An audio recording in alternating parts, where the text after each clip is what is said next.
গোপনে নয়, দিনে দুপুরে চলছে চট্টগ্রামের উপজেলাগুলোতে বালু উত্তোলন ও বিক্রয়। কোনোভাবেই থামছে না বালু সিন্ডিকেটের দৌরাত্ম্য। চট্টগ্রাম জেলায় অবৈধ বালু উত্তোলন বন্ধ হলেও বন্ধ হয়নি উপজেলাগুলোতে। চট্টগ্রাম নগরীতে অবৈধ বালুর ব্যবসা বন্ধ হয়েছে, এটি নিঃসন্দেহে স্বস্তির খবর। কিন্তু এই স্বস্তির নিচেই লুকিয়ে আছে এক ভয়ঙ্কর বাস্তবতা। শহরের বাইরে চট্টগ্রাম জেলার বিস্তৃত জনপদে বালুর নামে এখনও চলছে প্রকাশ্য সন্ত্রাস, দখলদারিত্ব আর হত্যার রাজনীতি। বোয়ালখালী থেকে রাউজান, রাঙ্গুনিয়া থেকে সাতকানিয়া, ফটিকছড়ি থেকে পশ্চিম পটিয়া, প্রায় প্রতিটি অঞ্চলে বালুর মহল আর সাইটগুলো আজ নিয়ন্ত্রিত হচ্ছে গ্রুপ ভিত্তিক সন্ত্রাসী সিন্ডিকেটের হাতে।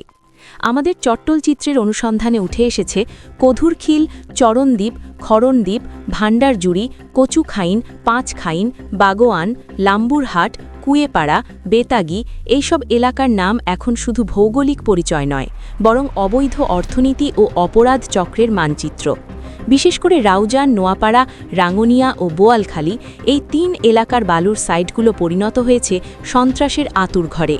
এখানে বালু মানেই টাকা, আর টাকা মানেই অস্ত্র। এই অস্ত্রের দাপটেই বছরের পর বছর ধরে চলেছে খুন, প্রতিপক্ষ নিধন ও ভয়ভীতির রাজনীতি। স্থানীয়দের অভিযোগ ও অনুসন্ধানী তথ্যে উঠে এসেছে বালুর মহাল দখলকে কেন্দ্র করে বহু নিরীহ মানুষ প্রাণ হারিয়েছেন।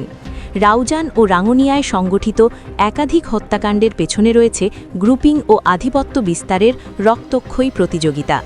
সারোয়ার বাবলা, আব্দুল হাকিম, আব্দুল মান্নান সহ আলোচিত হত্যাগুলোর পেছনেও সরাসরি বালুর ব্যবসার স্বার্থ জড়িত বলে অভিযোগ রয়েছে।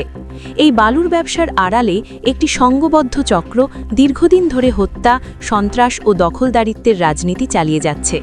উল্লেখযোগ্য বিষয় হল, এখনও সেই প্রতিযোগিতা পুরোপুরি থামেনি, বরং সুযোগ পেলেই নতুন করে মাথাচাড়া দিচ্ছে।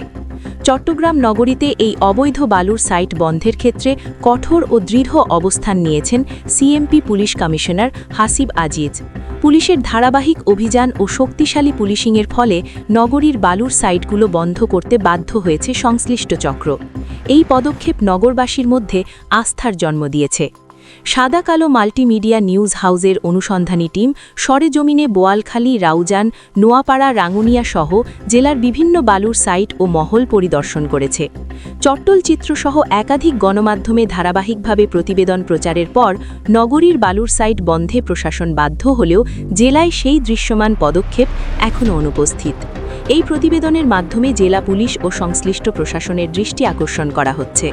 সাধারণ মানুষের বিশ্বাস, যেভাবে চট্টগ্রাম শহরে বালুর সন্ত্রাস দমন করা গেছে, ঠিক সেভাবেই জেলা পর্যায়েও অবৈধ বালুর মহাল বন্ধ করা সম্ভব।